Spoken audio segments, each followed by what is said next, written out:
রহিম। আমি বাংলাদেশ পুলিশের একজন কর্মকর্তা এসআই মাসুদ রানা। আমি আপনাদের কাছে কিছু তথ্য তুলে ধরতে চাই, যেটা বাংলাদেশের মানুষ অনেক দিন ধরে জানে না, বা তারা এ প্রশ্নের উত্তর খুঁজছে অনেক বছর ধরে, কিন্তু কোনো উত্তর খুঁজে পায়নি। আজকে যাকে সেনাবাহিনী থেকে অব্যাহতি দেওয়া হলো, মেজর জেনারেল জিয়াউল হাসান, যিনি এনটিএমসির প্রধান ছিলেন এবং তিনি র্যাবের অতিরিক্ত পরিচালক ছিলেন। অতিরিক্ত পরিচালক অপারেশন। তিনি মেজর থাকতেই র্যাবে ছিলেন এবং বাংলাদেশে যত গুম খুন হয়েছে, বিএনপি সহ অন্যান্য যারা অ্যাক্টিভিস্ট, সেই গুম খুনের সাথে জড়িত এই জিয়াউল হাসান। অনেক নেতাদেরকেই র্যাবের কালো গাড়িতে করে সিভিলে ধরে আনা হতো, এনে র্যাব ওয়ানের গোপন আস্তানায় তাদেরকে আটক রাখা হতো। এরপর তাদেরকে সময় মতো অজ্ঞাত স্থানে নিয়ে তাদেরকে হত্যা করা হতো এবং অজ্ঞাত স্থানেই তাদের লাশ হয়তো নদীতে ডুবিয়ে দেওয়া হতো, নয়তো তাদেরকে দাফন করা হতো, নয়তো অ্যাসিডের মাধ্যমে তাদের লাশকে গলিয়ে দেওয়া হতো। আমি 2014 অক্টোবর থেকে 2017 ডিসেম্বর পর্যন্ত র্যাব সদর দপ্তরে কর্মরত ছিলাম। তখন র্যাবের ডিজি ছিলেন বেনজির, যিনি আজকে দেশের হাজার হাজার কোটি টাকা চুরি করে, পুলিশের হাজার হাজার কোটি টাকা চুরি করে পালিয়ে গেছেন বিদেশে। তো আমি দেখেছি অনেক মানুষকে কিভাবে অন্যায়ভাবে গ্রেফতার করে নিয়ে গুম করে রাখা হতো। আমি রিসেপশনে ডিউটি করতাম। গুম হয়ে যাওয়া মানুষের স্বজনেরা আমার কাছে আসতো, কিন্তু আমাদেরকে কঠোর নজরদারিতে রাখা হতো। সিসি ক্যামেরার আওতায় ছিলাম, তাদের সাথে আমরা ওভাবে কথা বলতে পারতাম না। তাদেরকে কোনো তথ্য দেওয়া নিষেধ ছিল আমাদের জন্য। কিন্তু তাদের স্বজনরা আসলে এসে যখন এখানে কান্না করতো, আমি নিজেকে ধরে রাখতে পারিনি। আমি অনেকের স্বজনকেই তাদের স্বজনের, গুম হয়ে যাওয়া স্বজনের পরিণতির কথা জানিয়ে দিতাম। বিশেষ করে যাদেরকে মেরে ফেলা হতো, খুন করা হতো, তাদেরকে আমি খারাপ সংবাদটা দিতাম না। কিন্তু যাদেরকে বন্দি করে রাখা হতো, যেমন বিএনপি নেতা সালাউদ্দিন আহমেদকে যখন অ্যারেস্ট করে আনা হলো, তিনি অ্যারেস্ট করার সময় ধস্তাধস্তিতে মাথায় আঘাত পেয়েছিলেন। তাকে র্যাব ওয়ানের গোপন কক্ষে আটক করে রাখা হয়েছিল দীর্ঘদিন। এরপর তাকে এক সময় ভারতে পাচার করে দিয়ে আসা হয়। তাকে অজ্ঞাত কারণে হত্যা করা হয়নি। তার ফ্যামিলি এসেছিল, তার স্ত্রী হাসিনা আহমেদ, তার ভাই গিয়াসউদ্দিন আহমেদ। ওনারা আমার কাছে বেশ কয়েকবার এসেছেন। আমি কয়েকদিন ওনাদের এই উদ্বেগ, উৎকণ্ঠা আমার সামনে বসে কান্নাকাটি দেখে আমি থাকতে পারিনি। আমি ওনাদেরকে কৌশলে আমার ফোন নাম্বার দিয়ে আমি ওনাদের সাথে দেখা করে ওনাদেরকে জানিয়ে দিই যে সালাউদ্দিন সাহেবকে হত্যা করা হয়নি, উনি জীবিত আছেন এবং ওনাকে হত্যা করার সিদ্ধান্ত নেওয়া হয়নি। এই সিদ্ধান্তগুলো যিনি নিতেন তিনি হচ্ছেন বর্তমানে মেজর জেনারেল জিয়াউল হাসান, যাকে আজকে অব্যাহতি দেওয়া হয়েছে। শুধু অব্যাহতি যদি দেয়া হয়, তাকে যদি বিচারের মুখোমুখি করা না হয়, তাহলে এই আন্দোলনের, এই স্বাধীনতার কোনো মূল্য থাকবে না। আমি আজকে আর কাউকে ভয় পাই না। আমি আজকে বিশ্বাস করি যে আজকে আমাকে এই সত্য বলার জন্য কেউ গুম করে দিতে পারবে না, এই সত্য বলার জন্য কেউ আমাকে অ্যারেস্ট করবে না। সেই কারণে আমি বুকে সাহস নিয়ে আজকে কথাগুলো বলছি। আপনারা যারা বিএনপি নেতা ইলিয়াস আলীর অপেক্ষায় আছেন, তাদের জন্য দুঃখজনক সংবাদ। তাকে অনেক আগেই হত্যা করা হয়েছে। তাকে পতেঙ্গা সমুদ্র সৈকত দিয়ে কড়া পাহারায় সাগরের মাঝখানে নিয়ে স্পিড বোটের মাধ্যমে মুখে পলিথিন পেঁচিয়ে হত্যা করে, তার পেট ছুরি দিয়ে ছিদ্র করে, তাকে পাথর দিয়ে বেঁধে সাগরে ডুবিয়ে দেওয়া হয়েছে। শুধু ইলিয়াস আলী নয়, অনেক নেতার সন্ধান যারা আজও পাননি। কিছু মানুষ তো ঘর থেকে উদ্ধার হয়েছে, কিন্তু যাদেরকে আপনারা পাননি তাদের সবার এই করুণ পরিণতি হয়েছে। আমি যদিও তারা এই কাজগুলো অতি গোপনে করত এবং র্যাবের অন্যান্য শাখার কর্মরত কর্মকর্তা কর্মচারীরা এটা জানতো না, কিন্তু আমি অত্যন্ত বিচক্ষণভাবে আমি এই খবরগুলো নিতাম, কারণ আমি জানতাম এগুলো একদিন আমি প্রকাশ করতে পারবো। এবং এই দিনটার অপেক্ষায় ছিলাম আজকে এত বছর, মানুষের কাছে সত্য প্রকাশের। বাংলাদেশের মানুষ জানুক যে কারা খুনি, কারা এত মানুষকে গুম খুন করেছে, এই দেশ থেকে এই দেশে ত্রাসের রাজত্ব কায়েম করেছে। তারা মাদকের ক্রস ফায়ারের নামে যে হত্যা ট্র্যাডিশন চালু করেছিল, এই ট্র্যাডিশনের উদ্দেশ্য ছিল বিরোধী দলের লোকজনকে হত্যা করা। কারণ পুলিশ এবং সেনাবাহিনীর অনেকেই মানুষ হত্যা করতে ভয় পেত, তারা এটাতে অভ্যস্ত ছিল না। অনেকেই অনেক সাহসী, কিন্তু একটা মানুষকে হত্যা করার পর তারা আর ঘুমাতে পারতো না, তাই তারা এসব কাজ করতো না। কিন্তু খুনে হাসিনা কিছু মানুষকে এভাবে হত্যা করতে করতে পুরস্কৃত করার মাধ্যমে হত্যা করতে অভ্যস্ত করে ফেলে।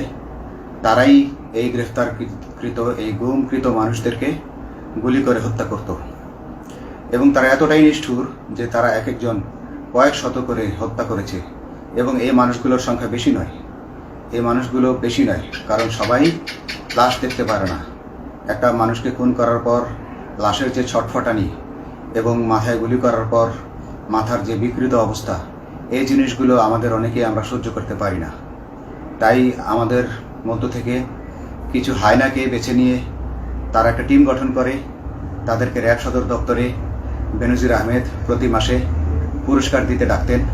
এবং প্রত্যেকটা র্যাবের বিভিন্ন শাখায় এরকম দু একজন রাক্ষস ছিল যারা মানুষকে শ্যুট করত, গুলি করত, হত্যা করত এবং গুম করত। তারা এখনো আছে। তাদেরকে আমি নতুন সরকারের কাছে দাবি জানাবো, তাদেরকে বের করতে হবে, তাদেরকে বিচারের আওতায় আনতে হবে। না হলে এত শহীদের বিনিময়ে যে ফ্যাসিবাদ থেকে, যে স্বৈর শাসন, যে খুনি হাসিনার হাত থেকে আমরা মুক্তি পেয়েছি, সে মুক্তির প্রকৃত মূল্য আমরা পাবো না, প্রকৃত স্বাদ আমরা পাবো না। এই খুনিদেরকে বের করতে হবে, এই খুনিদেরকে বের করে আইনের আওতায় আনতে হবে। বাংলাদেশ পুলিশ কখনোই গুলি করতে অভ্যস্ত ছিল না। আপনারা জানেন একসময় পুলিশ যে গুলি করতো না, এটা নিয়ে অনেক ব্যঙ্গচিত্র ছাপা হতো পত্রিকাগুলোতে, যে গুলি না করতে গুলি খেলনার বন্দুকে পরিণত হয়েছে। তো কিন্তু সেই নিরীহ পুলিশকে রক্তপিপাসু হিসেবে শেখ হাসিনা তৈরি করেছে। তবে সবাই নয়, কিছু কিছু মানুষ। আপনারা দেখেছেন এবং এই আন্দোলনের ভিডিও ফুটেজ দেখলেও দেখবেন যে কয়েক শত পুলিশের মধ্যে কেবলমাত্র কয়েকজনই জনতার দিকে গুলি ছুড়ছে। তো আপনারা ঢালাওভাবে পুলিশকে আপনাদের আক্রমণের নিশানা বানাবেন না। নতুন সরকার অবশ্যই এর বিচার করবে। আমি আশাবাদী নতুন সরকারের কাছে। তারা যদি আমার কাছে কোনো তথ্য চায়, আমি তথ্য দেব ইনশাল্লাহ। এবং এই খুনিদেরকে, এই রাক্ষসদেরকে বের করতে হবে। প্রতিটি গুমের, প্রতিটি হত্যার সুষ্ঠু তদন্ত করলে এগুলো বের হয়ে আসবে বলে আমি আশা করি এবং আমি চাই এরা ধরা পড়ুক এদের বিচার হোক, না হলে এরা যুগে যুগে এই রাক্ষস যুগে যুগে রয়ে যাবে, আমাদের মাঝেই তারা লুকিয়ে থাকবে এবং যুগে যুগেই তারা মানুষের রক্ত পান করেই যাবে। পুলিশ বাহিনী মানুষকে সেবা করবে, এটাই হওয়া উচিত পুলিশের ধর্ম। পুলিশের ধর্ম হবে পুলিশের জন্য, পুলিশ মানুষের জন্য। উন্নত রাষ্ট্রের পুলিশ মানুষ যেভাবে পুলিশকে ডাকলেই পুলিশ 5 মিনিটের মধ্যে ছুটে যায়, তাকে সাহায্য করে। আমরা বিভিন্ন ভিডিওতে দেখি যে পুলিশ হাঁসের বাচ্চাকে রাস্তা পার করে দিচ্ছে, একজন অন্ধ মানুষকে রাস্তা পার করে দিচ্ছে। বাংলাদেশের পুলিশ এমনটাই করতে চায়, আমরা এমনটাই করতে চাই, কিন্তু সেই পরিস্থিতিতে আমাদেরকে রাখা হয়নি। আমাদেরকে রাখা হয়েছে দৌড়ের উপর, আমাদেরকে রাখা হয়েছে বিভিন্ন অন্যায় কাজের উপর, বিভিন্ন অন্যায় আদেশের উপর। কেউ যারা মেনেছে তারা ভালো ভালো জায়গায় পোস্টিং নিয়ে থেকেছে, যারা মানেনি তাদেরকে খারাপ জায়গায় পোস্টিং দেওয়া হয়েছে, কারো চাকরি হারিয়েছে, কাউকে সাসপেন্ড করে রাখা হয়েছে।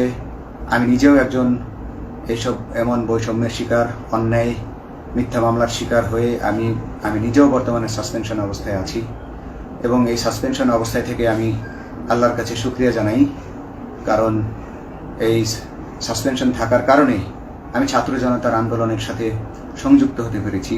আমি সবসময় আল্লাহর কাছে দোয়া করেছি যে আল্লাহ, তুমি আমাকে মুজাহিদ হিসেবে কবুল করো, আমাকে জিহাদ করার তৌফিক দান করো এবং আমাকে শহীদের মৃত্যু দান করো। এবং আল্লাহ আমার দোয়া কবুল করেছেন। আমি ছাত্র জনতার সাথে এই জিহাদে অংশগ্রহণ করেছি, ছাত্র জনতা সফল হয়েছে।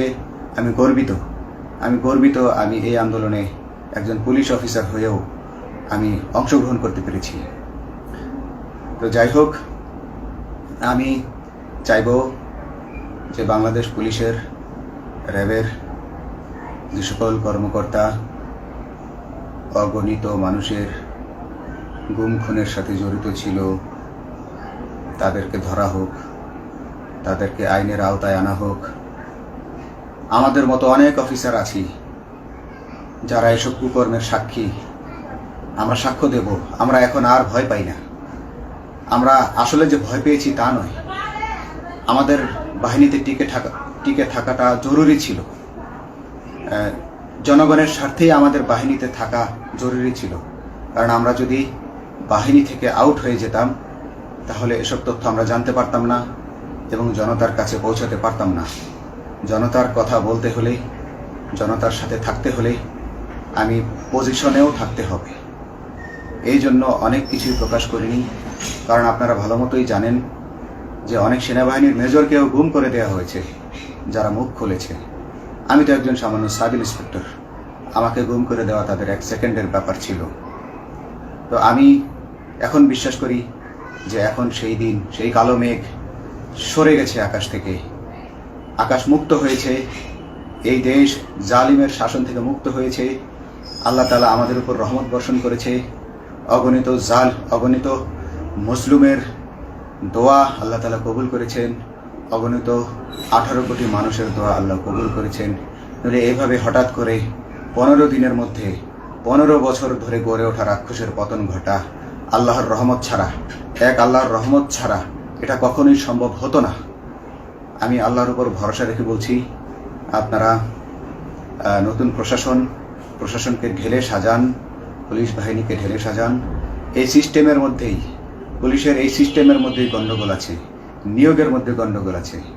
আপনারা এই সিস্টেমগুলো পরিবর্তন করুন, আপনারা এই সিস্টেম পরিবর্তনে সাহায্য করুন এবং পুলিশ ডিপার্টমেন্টে যত ডিপার্টমেন্টাল পরীক্ষা আছে এগুলো তুলে দেন।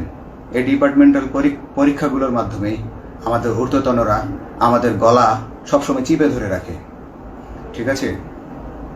সেজন্য আমরা তাদের কাছে সবসময় আটকা থাকি। এই জন্য আমরা অনেক কিছু বলতে পারি না, অন্যায়ের প্রতিবাদ করতে পারি না। তো এই সিস্টেম পরিবর্তন জরুরি। ডিপার্টমেন্টে কোনো পরীক্ষা থাকা যাবে না।